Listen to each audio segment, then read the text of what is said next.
Hello everyone, Teacher here, and welcome back to another video.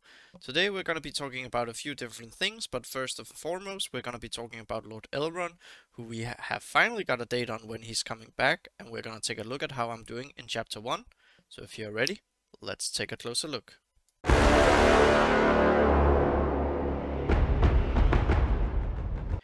So we're starting off with elves, and the most important thing, Lord Elrond is returning. He's returning November 1st, so you have roughly 3.5 weeks to get there, and before that you get Arwen and you get the Elrond marquee event. Do know that you do not get the tier 6 with the green material and ability, the green material. Okay, let's try that one again. The green ability material, and you don't get the XP.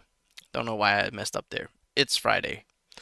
Brain is already in the weekend mode. So, and we're gonna be starting off with Arwen, I believe, and then it's Elrond, and then Lord Elrond 1st of November. So my elves are doing like this at the moment. I've been really unlucky with Elrond and Arwen shots. Arwen has actually been okay, but Elrond has been going really slow. I'm doing 2 refreshes a day, and before I would say a good day was around 20 shards and an average was 14. Now I would say an average is around 8 shards. So it's frustrating, but we're almost there, and then it's Lomian. Neramiri is basically done. She just needs to have the gold invested into her. And as you can see, I'm slowly working towards some gear 9. Now, once they are done, I will actually pivot over to other things, but most importantly, I think I will actually be farming some materials. Yeah, Gimli offer, we don't need that. I think it's in here. I believe it's light side. I want to show you what I'm going to be using some of my leftover energy on. Like, I will be farming the Rohan and Herondale probably, but I will also be farming Nuras, and I'll probably farm the light and shadow, especially the light crystal, for health and armor essence. No, it's sword essence. So it's gonna be Nuras for the armor essence, and then it's gonna be this and the light one for these hard essence, because I don't want to buy them from store. And then it's gonna be dipping into the Haradrim. So before we go and have a quick look at the rate, we are on our second chapter 1 after the change has happened. As you can see, Yeftu and Robel are slowly getting there. And now let's go take a look at raid. DK crew, we're doing amazing. We got over 50 million last time. I believe it was like 51. 37 already. Kind of low, but then again, there's still many hours left. So I actually finally increased my score. I was this was my last attempt, but now we got up here, and this was really big for me because this was actually what I was aiming for. I ideally wanted to get around up here so I could start getting the 6 shards, but I just have to accept that my team is not where it needs to be right now.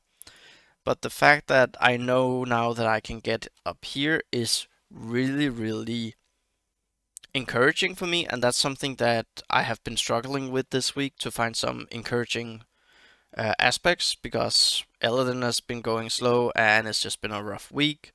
So the fact that I actually managed to live up to my minimum goal was really good. And I did change my teams around a little bit, and that was really interesting, and that's something I want to take a look at here together with you guys. And first off, I want to say shout out to Swag, who was actually causing me to think this way. My elves getting 900k, no problem. When we get Elrond to 7, I'm gonna do difficulty 4, should be possible. My Haradrim got back up to their good score. This is really great. It's going better now again after 2 weeks in the 500s, and I would say I'm gonna be close to 900k with these. My big issue is I run into 2 skull crushers usually, and that just kills me. There's too much for me to heal through or survive. Now, when Tibet and Yeftu and Bekelu gets to 60. I hope this will change, and I will also, of course, be upgrading their abilities. Gondor, we actually had them here. I mixed them up. Actually, I went with Strider and Halberad, and that worked really, really great. I don't really have that much footage from them, but maybe I'll put it up after this entire raid is done, just to show some Gondor stuff in the different chapters, how I'm using them. Now, and this was where I got the idea from Swag to take my Strider out of his team, because Road to Rivendell, as it's not that leveled for me yet, cannot do 300k in a difficulty 2. And then I thought, but hey, Strider is 7-star. What if we could do something different?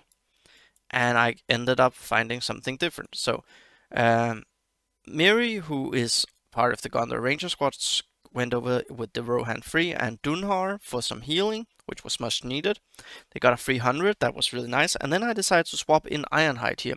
He is slow, so he can't get to the 5 stacks that quickly, but we do have the assist mechanics from these guys. And then Ironhide, doing the AoE damage on difficulty 2, I could have gotten a 300k run if I was willing to try enough times, but I wasn't. And I believe, yeah, that was my runs.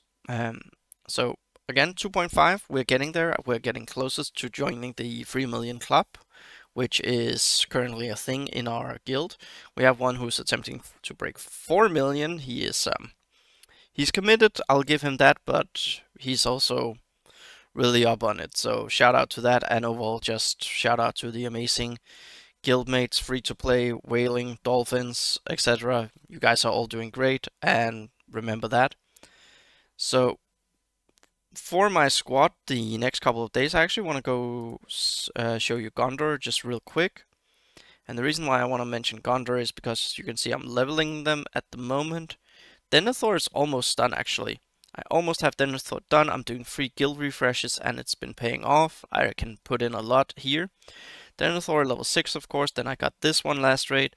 This one is now up, so I always get the assist. That means a double tap on the bomber. So this is gonna be great. I can feel that it's not a 7-star team that I'm using, so there is that to it. This one here is a luxury thing that I will delay, because regen when I have Halberad, it's okay, it's nice, but at the moment it's nothing that will make too huge of a difference, so it's nice to have, not need to have. I'm gonna be going for this actually though, and this I should probably get tomorrow. And the reason why I'm going up here is because this is what I need for chapter 3 to gain Unbreakable to all 3 members, so that will help me a little bit. And here, maybe I will do this one, but I don't think I will. Like, this is a nice to have, but it's also the very bottom one.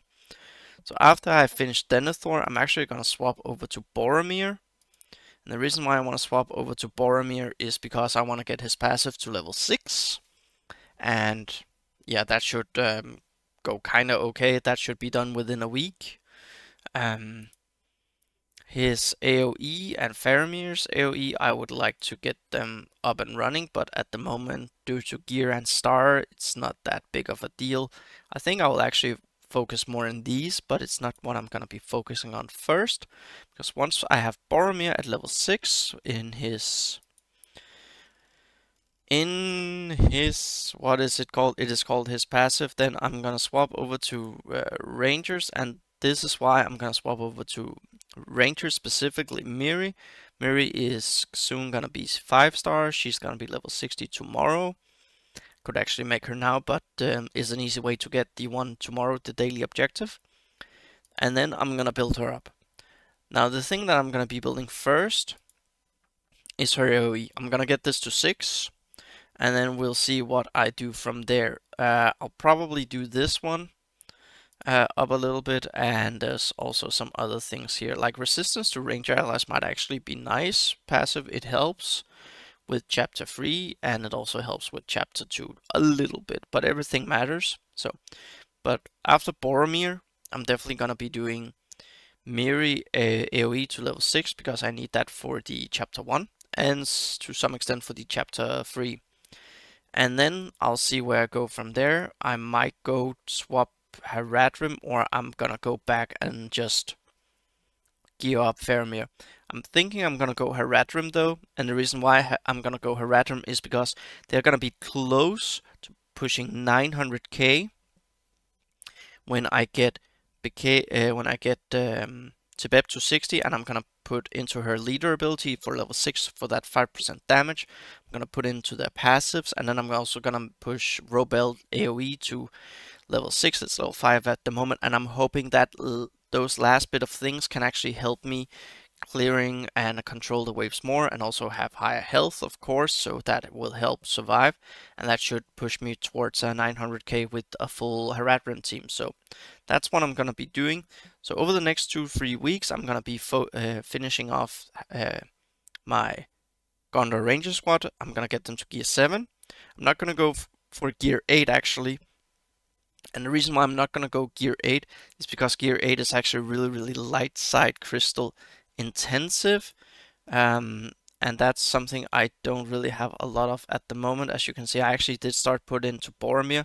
I'm gonna wait on that, and the reason why I'm gonna be doing that is because of, you guessed it everyone, Road to Rivendell. I'm gonna be start building up Road to Rivendell around the end of this month, and I'm gonna push them to 7 as well, and then we're gonna level up their abilities very soon. Like tomorrow, Miri is done. Then I'm gonna finish off my Haradrim squad, and then it's gonna be Road to Rivendell to 60, and then we'll take it from there. Because at the moment, based on what I can see, there's no new team or anything I need to invest in for October. There might be the 2 new elves that I can get, but that will basically be for a 5-star to get the XP. So I should have Road to Rivendell, Haradrim, and my Gondor Ranger squad all at 60 at the end of this month, and that is something I am really excited about. And you might be wondering, how is that even possible? Well, it's because I do 3 gem refreshes for guild energy per day. I'm gonna get the bonus from the marquees if they do come out this month, but I believe they will. And then I will raid is actually giving a lot, like raid is given per chapter around 30k. So that's 100k per week there, along with everything else, and it all adds up, and I'm really looking forward to that. Now I'm also really looking forward to the chapter 4. Again, I believe my Gondor squad will be great. That's also something I'm going to be leveling. Halberad's leader and passive, just for the troll and for the Balrog actually, so I forgot that. Overall, that's basically what I'm going to be doing, and I'm really looking forward to done farming elves. Friday next week I should be done with Elrond, and that's gonna be so massive, both for my arena team but also for the raids, so that's really great. I'm not buying anything at the moment with gems in store, and also I'm gonna be farming candles so we can get to that gear 9, because I really want to make some content. And this turned out a little bit longer than I thought it would be, the video. But if you have any questions, then drop a comment down below. And if you like what you've seen, then give a like, and I'll see you all in the next video.